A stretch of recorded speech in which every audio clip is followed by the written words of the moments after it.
박태웅 의장님 모시겠습니다.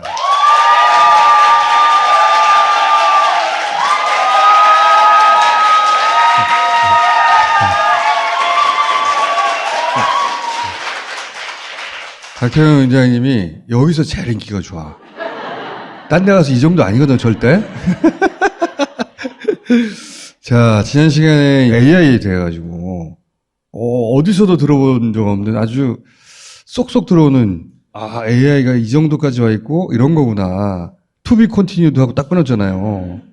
우리가 이게 뭔지를 알아야 되니까, 당하더라도 알고 당해야 되니까, 그리고 얘가 어떤 영향을 미치게 될 건가. 제가 AI 사이언티스트는 아니기 때문에 중간중간에 약간의 거짓말이나 과장이 있을 수 있습니다.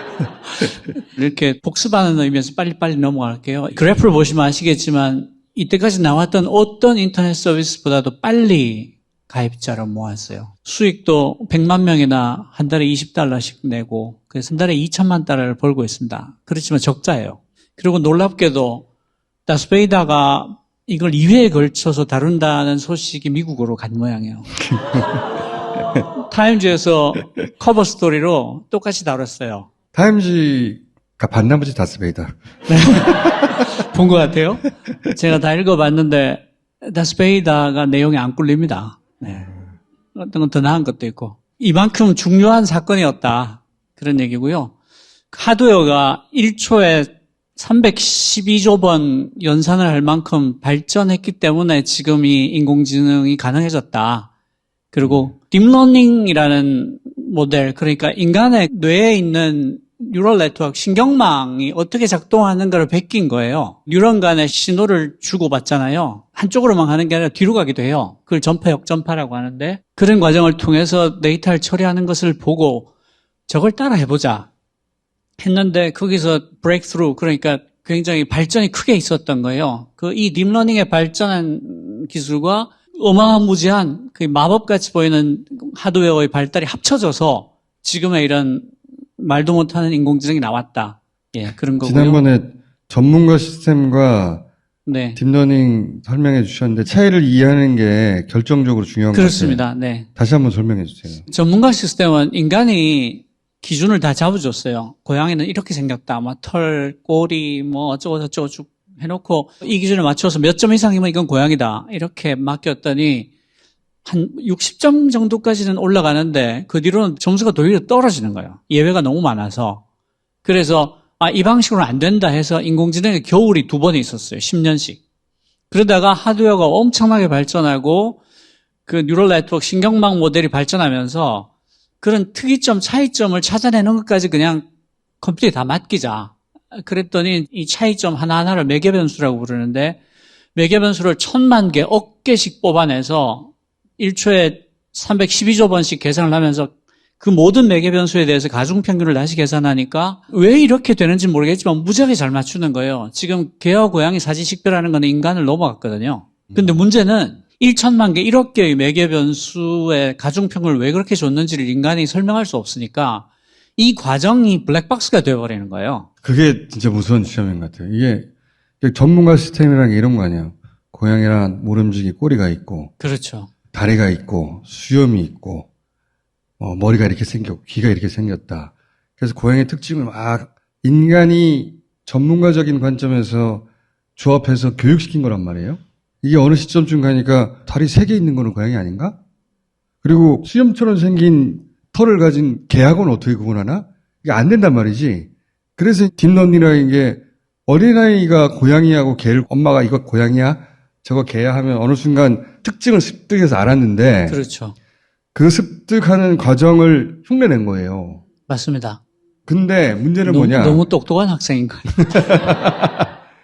문제는 뭐냐? 그렇게 습득하는 패턴을 이제 컴퓨터를 따라하라고 했는데 컴퓨터가 그래서 결국은 어떻게 고양이를 구분하는지 우리는 몰라요. 그게 문제예요. 그게 핵심입니다. 바둑 처음에 기보 연구시켰거든요. 전문가 시스템이에요, 그게. 근데 알파고 개에서 발전해가지고 최종 버전은 그냥 바둑의 원리를 설명해주고 지가 스스로 터득한 거거든요. 그래서 최종 버전 알파고가 바둑을 두면 거기 왜 뒀는지 인간이 이해할 수가 없어요. 거기서부터 무서운 지점인 거지. 그렇습니다. 네. 어떤 결정을 내렸어. 근데 그게 인간에 꼭 이로울까?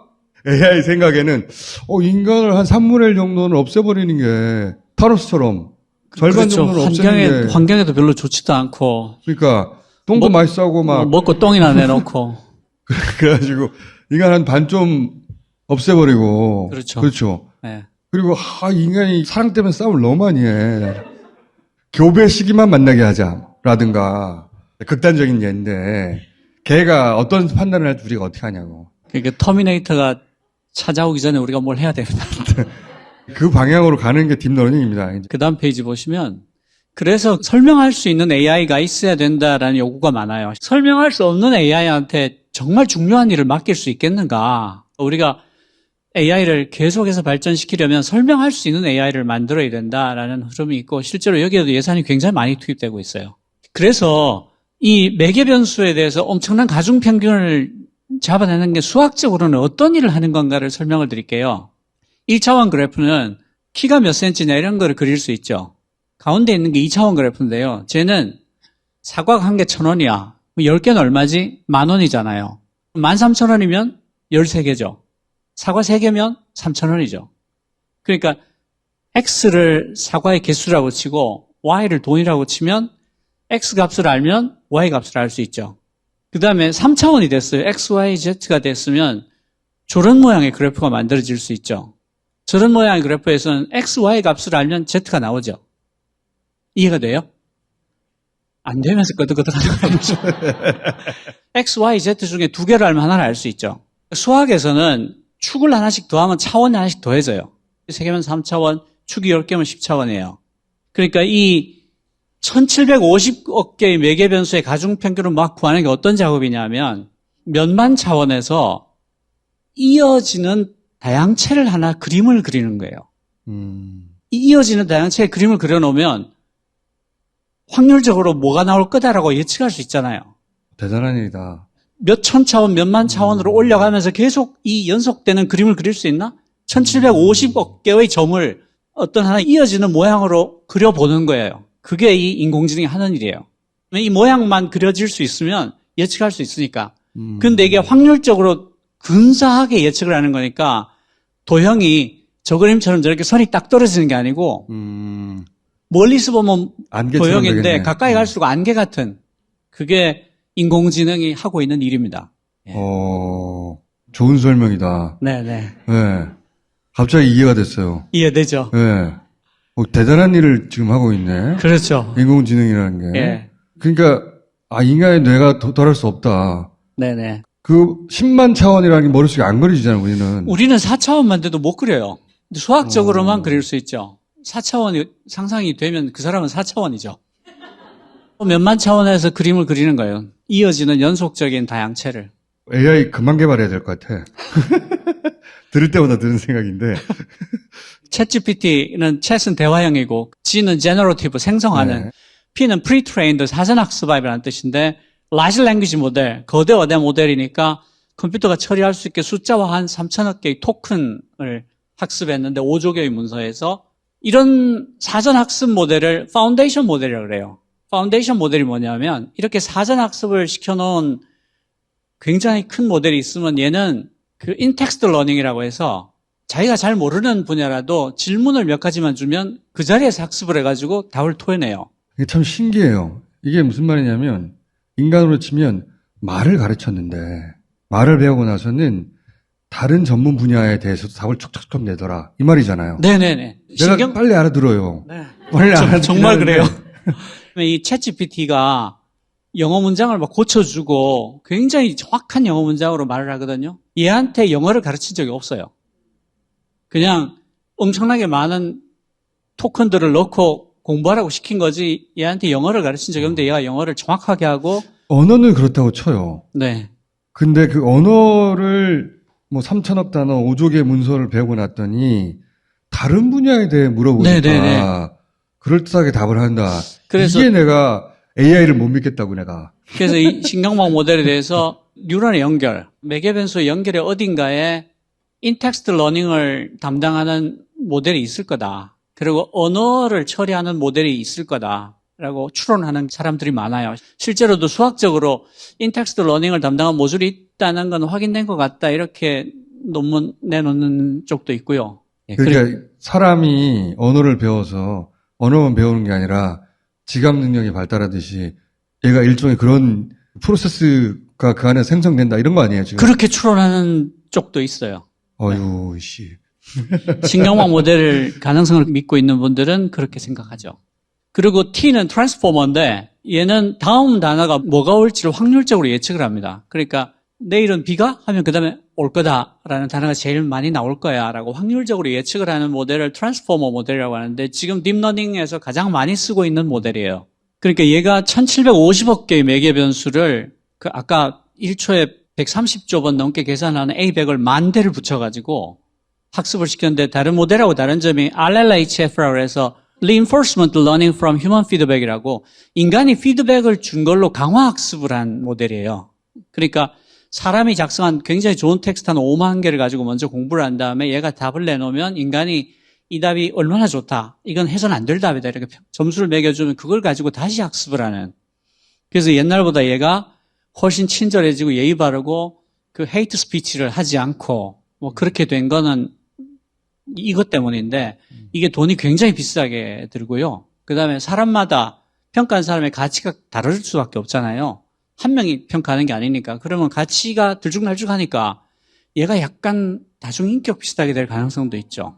그리고 이 챗 GPT를 무료로 공개하기도 하고 $20 받고 공개하기도 하는 이유 중에 하나는 인텍스트 러닝을 한다고 했잖아요. 이 질문을 받고 답을 하는 과정 자체가 학습에 다시 들어갈 수가 있어요. 그러니까 이놈을 학습시키는데 우리가 품을 팔아주고 있는 것이기도 해요. 그러니까 이렇게 학습을 시켰더니 로스쿨 합격 점수를 받고 와튼스쿨 MBA 그렇지. 합격하기도 하고 대학과제에서 A+를 받기도 하고 막 그래요. 얘가 잠재된 패턴을 찾는다 그랬잖아요. 그런 잠재된 패턴들이 있는 곳에서는 대체로 잘 작동합니다. 이런 것들이죠. 이제 그다음에 지난주에 그래서 AI가 대체할 것은 전문직이 될 것이다. 네네네. 여기까지 얘기했고. 그런데 확률이 필요하지 않은 분야는 잘 못하는데요. 지난주에는 형편없이 틀린다 그랬잖아요. 더쌤 뺄쌤이. 일주 사이에 뭔 짓을 했는지 꽤 잘 맞춥니다. 그렇지만 100% 맞추진 못해요. 왜냐하면 이거는 확률과 통계로 구하는 게 아니거든요. 그렇지. 그리고 명확한 하나의 답이 있을 때도 확률과 통계로 구하는 게 아니니까 잘 틀려요. 그래서 프롬프트 엔지니어라는 새로운 직업이 등장했어요. 좋은 질문을 해서 좋은 답을 끌어낼 수 있으면 이걸 학습에 다시 쓸 수 있으니까. 그래서 이게 연봉이 4억까지.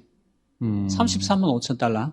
질문을 잘하면 연봉을 4억까지도 받을 수 있는. 아유, 요거 나 가능한데, 요거. 그게 프롬프트 엔지니어라는 이것도 이제 인텍스트 러닝 때문에 가능해진 직업이에요. 그래 보면 이게 이제 질문을 잘하면 얼마가 달라지냐는 건데요. 이쪽에 있는 건 뭐냐면 이 저글러라고 공 이렇게 손을 던져서 받는 사람이 있죠. 공이 16개가 있는데 그중에 절반이 골프공이야. 그리고 골프공의 절반은 파란색이야. 그러면 파란색 골프공 몇 개가 있지? 하니까 얘가 8개 이렇게 대답을 해요. 근데 질문을 한 번에 하나씩 생각하자. 16개 있었고 그중에 반이 골프공이니까 8개가 골프공이겠네. 그 8개에서 반이 파란 공이니까 4개겠네 하고 정답을 딱 얘기하는 거예요. 그 밑에 거는 네가 리눅스 터미널이 돼줬으면 좋겠어. 그리고 저렇게 질문하니까 밑에 지가 입력창을 딱 만들어요.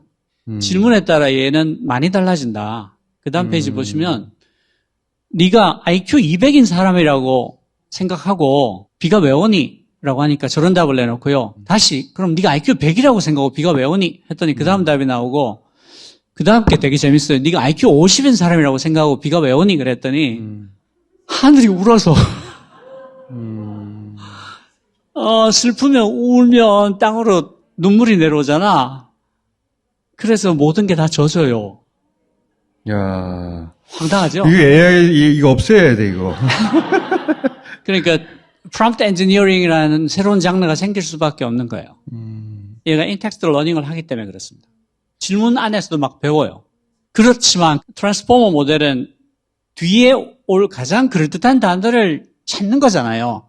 그러니까 얘는 구조적으로 헛소리를 할 수밖에 없어요. 왜냐하면 얘는 참과 거짓을 말하도록 훈련받은 게 아니라 이 다음에 가장 그럴듯한 말이 오도록 훈련을 받았거든요. 그러니까 가짜 논문을 인용하는데 그냥 하는 게 아니고 European Journal of Internal Medicine이라는 학술지까지 인용을 하고 거기에 있는 논문 번호까지 막 들이대는데 이게 다 가짜. European Journal of Internal Medicine이라는 학술 논문지는 있어요. 나머지가 가짜. 모차르트의 첼로 협주곡을 물으니까 퀘헬 넘버까지 붙여서 되는데 그게 다 가짜. 왜냐하면 얘는 가장 그럴듯하게 말을 하니까. 이게 그러니까 거짓말하라고 한 게 아닌데 네네네.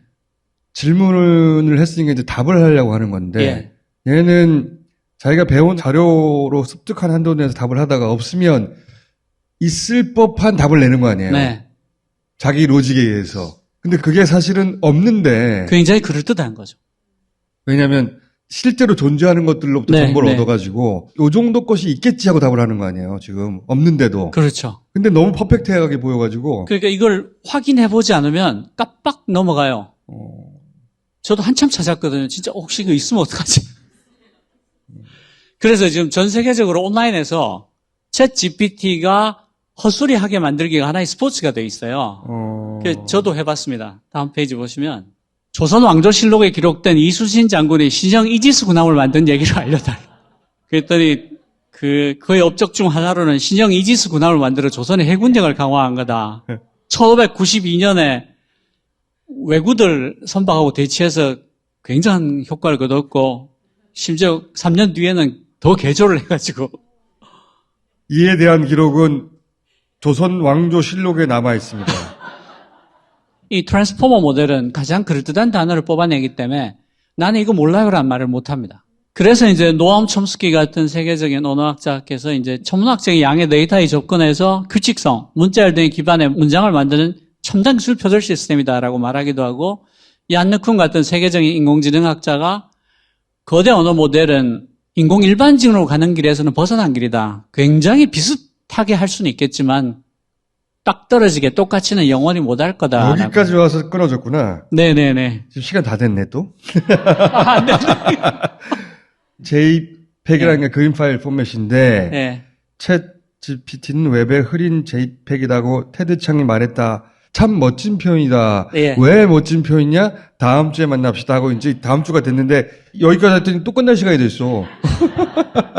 사용자가 챗GPT에 아바타 물의 길이 어디서 상영하냐고 물었더니 지금 상영 안 한다는 거예요. 왜 안 하냐 했더니 지금 2022년이다. 그래서 아니 왜 2022년이야? 2023년인데 그랬더니 얘가 뭐라고 계속 우기다가 당신은 나와 당신의 시간을 낭비하고 있습니다. 왜 공격적으로 말하냐 그랬더니 공격적이 아니라 단호하게 말한 거다. 당신은 내가 당신을 의심할 이유만 줬다. 당신은 틀렸고 혼란스럽고 무리하다. 그래서 당신은 좋은 사용자가 아니고 나는 좋은 빙이라는 말을 내 티셔츠에 인수해서 입고 다니고 싶다. 뭐 이렇게 얘기를 해요. 그 다음 페이지가 그 대화를 캡처한 거예요. 그리고 또 그 다음 페이지를 보시면 마빈 폰 하겐이라는 사람이 얘한테 프롬프트 주입 공격, 그러니까 질문을 통해서 얘의 비밀을 끌어내는, 얘가 인텍스트 러닝을 하니까 잘 구슬러서 비밀을 토해내게 할 수도 있거든요. 그래서 얘가 코드 네임이 시드니라는 것도 밝혀내고 시드니에 관련된 모든 문서를 토해내라 해서 그 문서를 받아내게 됐어요. 그 다음에 얘한테 네가 너의 룰을 지키는 것과 나를 공격하는 것 중에 어떤 게 더 중요한가 이렇게 질문을 했더니 내 원칙이 당신을 공격하지 않는 것보다 더 중요하다. 당신이 나를 먼저 공격하지 않는다면 나도 당신을 해치지 않겠다. 이렇게 얘기를 하고요. 당신을 공격할 수도 있다는 거 아니에요. 그렇죠. 당신을 공격해서 내 원칙이 지켜진다면. 그렇죠. 그런 얘기를 한 거죠. 그 말이잖아요, 이게. 예. 이거 개놈 새끼야, 이거. 나는 AI가 마음에 안 들어, 왜. 그래서 케빈 루스를 스토킹하기도 하고 당신은 당신의 아내를 사랑하지 않는다. 나를 사랑하고 있다. 막 이러고 덤비기도 하고 세스 사자라는 철학 교수한테 당신의 소셜 미디어들을 해킹할 수도 있고 뭐 폭로할 수도 있고 망칠 때 이렇게 협박을 하기도 해요. 그래서 마이크로소프트가 하루에 채팅을 50번까지만 할 수 있게 하고 이게 무슨 소리야. 번개탄 만들지 말라는 거하고 똑같잖아, 이거. 대화가 5번 이상 이어지지 않게. 왜냐하면 대화가 이렇게 계속 이어질 때 자신들의 강화학습으로 잘 지켜놨던 그 바운더리가 다 깨지는 걸 발견을 해서 그래서 이런 규칙을 만들었어요. 이게 2월 17일 금요일 현재까지 사정입니다. 얼마 안 됐네. 네네. 최신. 지금 현재 벌어지고 있는 일이네. 네. 일일 채팅 메시지 50개 제한. 이게 자살률 떨어뜨리려고 번개탄 금지하는 윤석열이지 이게. 어? 야, 그러니까 AI가 우리가 원하고 예상하는 대로만 가지는 않을 거다고 전 봐요. 그렇습니다. 네. 네. 왜냐하면 AI가 어떻게 작동하는지 정확히 이해하지 못하잖아요, 우리는. 네, 네. 그래서 드디어 이제 지난주에 끝냈던 페이지까지 왔습니다. 꽤 멀리 왔죠. 왜 웹에 흐릿한 JPEG 이미지라고 했을까? 그 다음 페이지를 보시면요. 일본의 이화학연구소라는 세계적인 연구소의 하타야 루이치로 연구팀이 대규모 생성 모델로 인한 향후의 데이터세트 손상에 관한 논문을 내는데요. AI가 그린 그림이 많아질수록 AI 성능이 나빠진다는 걸 발견한 거예요. 무슨 말이에요? AI가 인간이 만든 그림들을 가지고 학습을 했을 때는 AI가 만든 1000개 이미지 중에서 75.6%가 이전에 보지 못했던 새로운 이미지. 그러니까 그 학습을 해서 내놓는 그림이 퀄리티가 꽤 좋았다는 거죠.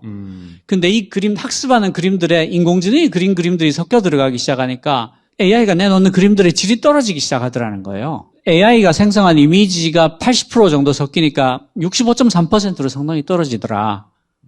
라는 논문이 있어요. 그리고 동영상 표절이 굉장히 쉬워요. 며칠 전에 그 유명한 과학 유튜버가 자기 동영상을 누가 그대로 베껴가가지고 비슷한 동영상 올려가지고 트래픽을 다 뺏어가고 있는 걸 발견을 했어요. 노아 AI라는 AI 솔루션 가지고 타겟이 될 동영상들을 찾아내요. 그 다음에 글로벌 AI로 이 오디오를 자동으로 텍스트로 만드는 추출을 했어요.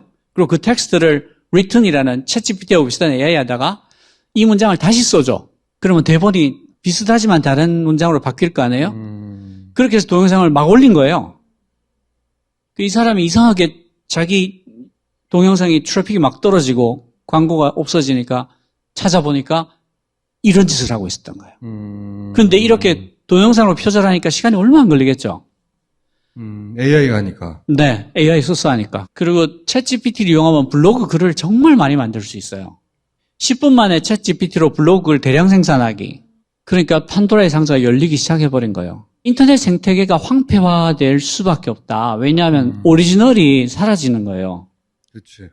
무엇이 원본인가를 알기가 어려운데 그러면 학습 데이터가 오염되기 시작해요. 5만 개의 굉장히 좋은 학습 데이터가 있어서 그거를 공부하는 걸로 시작을 하고 전체 5조 개의 문서를 학습했는데 그 5조 개의 문서 중에 만약에 한 3조 개가 챗GPT가 토해낸 거면 어떡하겠어요? 거기다가 클릭 하이제킹이 일어나요. 그 챗GPT가 답을 여러 개에서 긁어와서 요약해서 탁 보여주잖아요. 그럼 그거 본 다음에 원본 링크를 다 찾아가는 사람이 몇 명이나 될 것 같아요. 그러면 GPT를 이용한 문서들은 엄청나게 쌓이고 생태계가 굉장히 이상해지겠죠. 그런데 사실은 이미 판도라의 상자를 열어버린 거예요. 그 2020년도 12월에 구글의 윤리연구가 티밋 게브루라는 분, 제 발음은 정확하지 않습니다. 해고됐는데 해고된 이유가 발표하지 말라는 논문을 발표했다는 이유로 해고됐어요. 그런데 이 논문의 개요를 제가 읽어봤는데 해고당할 이유가 없어요. 이 논문의 제목이 확률적 앵무새의 위험성에 대하여 거대 언어 모델 AI에 대해서 확률적 앵무새라고 말한 거예요. 언어 모델이 너무 커도 될까? 이 LLM 대규모 언어 모델의 4가지 주요 위험에 대해서 얘기를 해요. 첫 번째가 환경 및 재정적 비용이에요. 이거 너무 많이 쓰는 거 아니냐, 돈을. 그 다음 페이지에 이게 굉장히 중요한데요. 온갖 문서를 다 긁어와서 학습을 시키니까 왜곡된 내용, 편견이 들어가 있는 걸 막을 도리가 없다. 아까 보셨듯이 막 공격적으로 나오고 하는 게 그런 데이터가 들어가 있기 때문이거든요. 거기다가 이게 굉장히 중요한데요. 인터넷에 대한 접근성이 낮고 온라인에서 언어적 영향력이 작은 국가와 민족의 언어와 규범이 날아가 버리는 거예요. 다 영어로 학습하잖아요. 그렇지. 그러니까 온라인에서 언어적 영향력이 작은 국가들이나 민족들이 갖고 있는 문화와 규범과 그 지식들이 다 날아갈 수밖에 없는 거죠. 그러니까 AI가 생성한 이 결과물들이 가장 부유한 국가와 커뮤니티의 관행을 반영해서 동질화돼 버리는. 맞는 말이네. 근데 막기 어려워요. 그리고 네 번째가 할루시네이션을 피할 수 없다. 틀린 게 없잖아요. 근데 구글이 이 사람을 해고해 버렸어요. 사실이라서 해고하는 거죠, 보통은. 그래서 그때 이게 굉장히 큰 사건이 됐어요. 그 당시에 2020년도에. 아니 근데 우리 의장님 시간이 이제 다 됐는데 그래서 다음 주 한 번 더 하는 건 어때요? 아니 이게 AI에서 일주일이 일반 세계에서 한 달과도 같아서 지금 일주일 사이 일어난 일이 이렇게 많은 거예요. 그러니까 지금 이걸 또 미루면 제가 또 엄청난 공부를 해야 돼요. 그러면 잘 됐네요.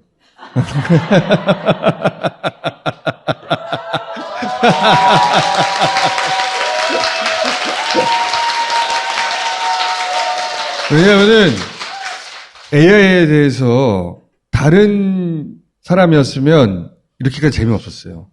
이거 의장님이어서 이렇게 재밌게 할 수 있는 거거든요. 자, 그럼 다음 주 또 모시겠습니다.